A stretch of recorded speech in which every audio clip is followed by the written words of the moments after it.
What's up, guys? It's your girl Angie B with BallerAlert here. We are here with Boyega and Teyonah Parris. First of all, y'all, they cloned Tyrone. It was necessary.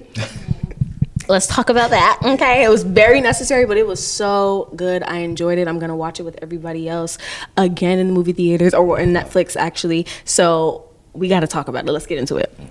Now, I love the dynamic between Yo-Yo and Fontaine. What did you enjoy most about playing your characters?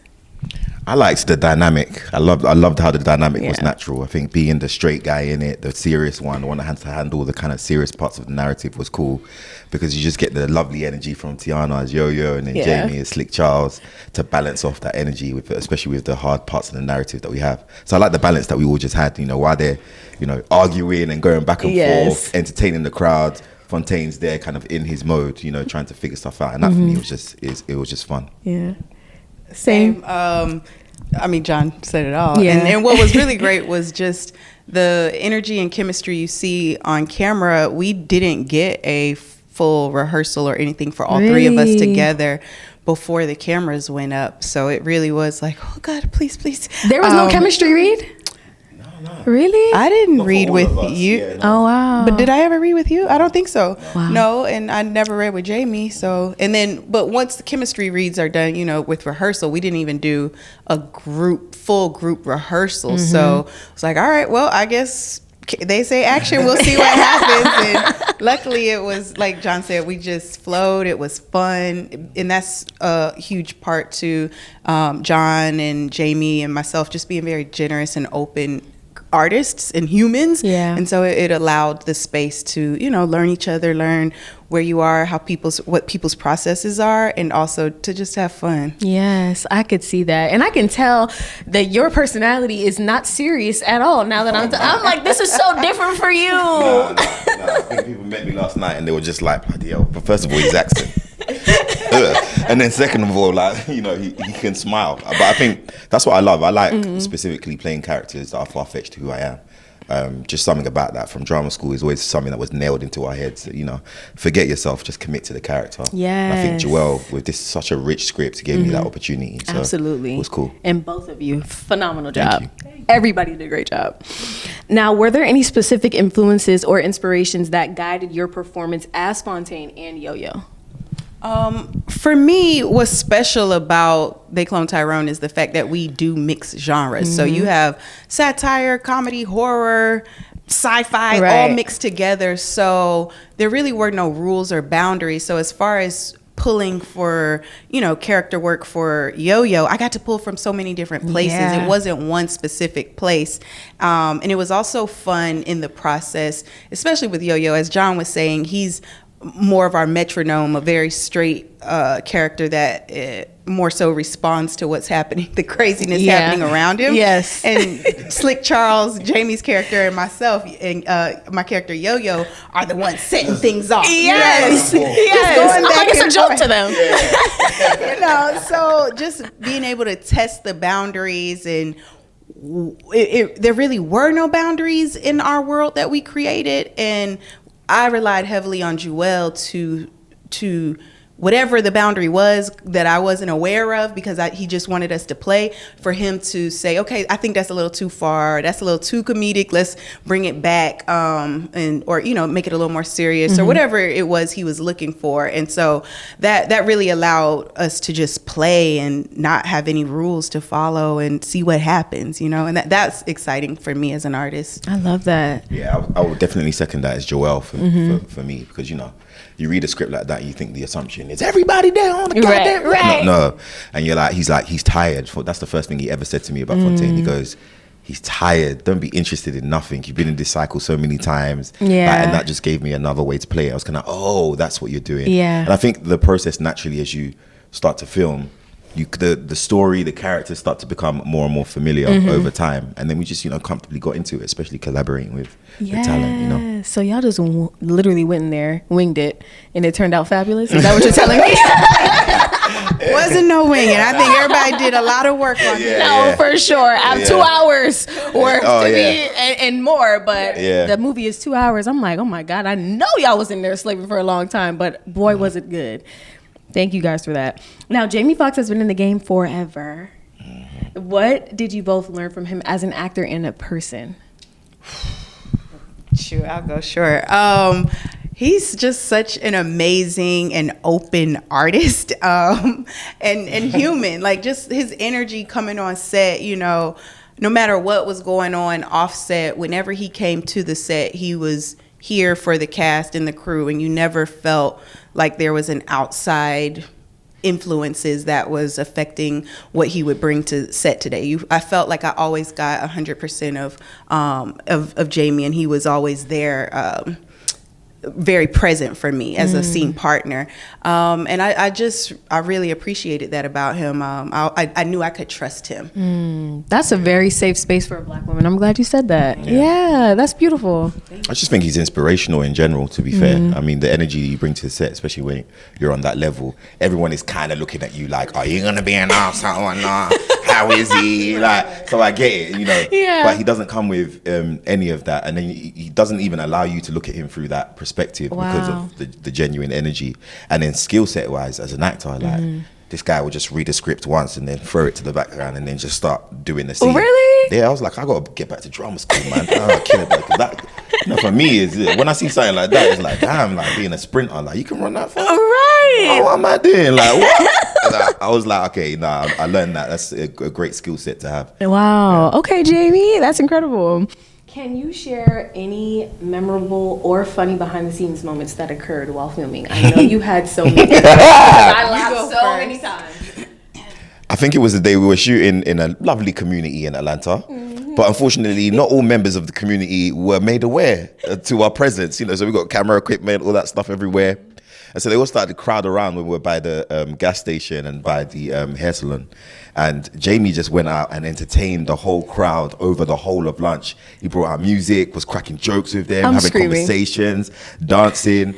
And thankfully, they didn't confiscate. And I mean, they didn't confiscate our gear. You know what I mean? I feel like he actually saved us from a safety issue, as well as being the talented man that he is. And when I saw that, I go, yeah, like, see, that's that movie star stuff. Like, yeah, that's when you got it. You know what I mean? If I could try to go out there, they'd be like, we don't know you. Who is you? So it's like, you see that level right there? Oh, that's what I'm talking about. Who brought him out here? No, it was brilliant. I love it. That was a good day. It was crazy because they were also, like, you know, the producers in the studio trying to keep us very low key. And Jamie was just out there. I mean, everybody had camera phones. He was dead. It was a show. And I was like watching, like you said, this is a star. And the fact that he can embrace that sort of attention, I retreat. I don't like that sort of attention. And it just makes me uncomfortable. But watching him, I remember laughing so hard. Like, he eats it up, and I think he thrives on it. It's like, wow. So it was, you know, and again, you never feel like whatever might be going on the outside for somebody is brought onto set. It was always joy, always light, and about the work with Jamie and John. So it was fun. I love it. This sounds like so much fun. Are you guys going to release some BTS footage? Like, can we see it, please? I want to see it. Okay. I've got all types. Oh, yeah, you do too. Yes. Yeah, yes. Okay. Whatever you don't feel comfortable sharing with the world, please just send it to me. Okay, good. No one's safe. I love it. Now, I have to ask, because this was so funny to me that you kept saying it. Oh, girl, it was so funny. What missionary position shit happened in your life lately? I think even I say that as well. I say missionary position in the chicken store as well. I think you do. Right, Yeah. Call back So to Fontaine it. must have caught off you as well. Like, Yeah. What'd you say? Some missionary position, vanilla shit Girl. or something. I'm like, what? I love it because I'm gonna steal it. Like, what is that? So, what missionary position shit did you have to deal with recently in your life? I feel like the missionary vanilla shit that happens in life is, or missionary position vanilla shit that happens in life is like the normal everyday things where it's not interesting. I don't know. Do you have something? I'm not mature. I'm not mature. What is it? Missionary and then vanilla in it. I'm like, Well, obviously, that's what there's no other choice. This is exactly what it is. You forced my hand. You forced my hand on that one. You know, I was there watching the film saying, "Oh, she must be talking about." That is what she's referring to. Yeah. But then I think the basic of like sex positions and the Yeah. basic of ice creams. It's like the most basic run of the mill stuff. So I think overall it transforms into an actual like, okay, what is the mission? Like, what are we actually doing? Yes. So you know, It had an Growth. actual definition. I'm like, wait, what is that definition now? Where are we going with this? it's whatever you want it It's to whatever you want it to be. I love it. I love it. Now, John, we have your first ever film was science fiction, and then you most recently did The Woman King. Phenomenal job. Thank you. I have to ask, which genre do you prefer most? Ooh, I see that Woman King experience was different. know I it. can't even lie. So I would definitely love to get back into the historical dramas. But I love sci-fi. Sci-fi is home to me, I think, because my love for acting came from the love of sci-fi movies. And then I think most sci-fi movies have the best social commentary. Because with sci-fi, when you have something so unrealistic, you're able to actually delve deep into the social, climate of it because you have human characters. Right. So for me, sci-fi is like home. It's where the fun is. But I can get down and gritty, do a little drama. It's only the rom-com is the one I haven't done yet. Oh, can we see that? Yeah. Would you do a rom-com? Would you do a rom-com? So badly. Me too. I want to get married on both of screen. you. I want to just do the whole, but those movies that made us feel good. Can we? John in a rom-com. No, but Angela Bassett, if you want to get your groove back. that's what you decided. John said he has picked his lady. Okay. That's Right. Angela Good Bassett. pick. Angela- Good pick. Shoot your shot, bro. Yeah, I love it. All love to the family at home. This is strictly artistic. But yeah, that would be my first option, and then something cool and cultural. Yeah. Those movies that made us feel full.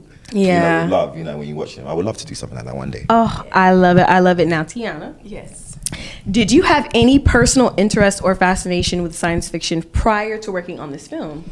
I have loved science fiction and also wanted to get into it. I like John, I've done actually the opposite, more dramas and a few comedies, and so I hadn't really been able to do sci-fi. So this was really exciting and fun to play around in, and I hope to do more. Yes, girl. It's crazy and creepy, and like John said, you get to use an alternative world to speak on what's actually there, what's actually true and happening. So yeah, I love it, y'all. Y'all did a phenomenal job. I'm gonna watch it. I really have to watch it again. Last question: if you could be the leading lady or leading man in any Black cultural movie, what would it be? well, I'm gonna go with Deliver Us from Eva, Miss Gabrielle Union. I was obsessed with that movie. I was growing up. I just thought she was just so. So I would go with that. That's a classic for me, and that I've really enjoyed and also just watch over and over, and just the love story of it all. I actually think personally I could body Prince Hakeem. Okay. I'll body it. Prince Hakeem come to America. That could be my story in real life. I'll be real. That could be my story. You know what I mean? Yeah, like this is close to home. You feel me? Like I feel like that could, because those were one of the first movies where I was kind of like just even the African awareness of the different types of the changing culture, and then coming into the American culture. It just fascinated me growing up, and then Eddie Murphy doing a little bit of the prosthetic work that I do in Tyrone, changing from one character to another. I'd love to do that stuff. That'd be fun. I can see it. Oh well, maybe I shouldn't talk about that. Yeah, just a little bit. A few clones. Yeah. So that's my start. Yeah. I mean, Prince Hakeem is next. Peacock remake. Okay, Peacock remake. So. I love it. But last thing, I have to have you. Can you please just do an accent of your parents? I know you can do one so well. My mom actually left me a voice note. Please, today, what was it? And she said to me, "I hope the movie did well. God is on your side, and Jesus is Lord." I said, "Thank you, Mama." Yes, Mama. Amen to that. I mean, I don't even know if the Lord is involved in this one, Mom, but you invited him in. Right. Yeah, He's here them now. prayers that just go, He's here now. I weren't praying better enough, so I love it. Thank you guys so much. You guys are a joy, and I thank can't you. wait for the rest of the world to receive They Clone Tyrone the way I did. So thank you guys. You're Appreciate it. welcome.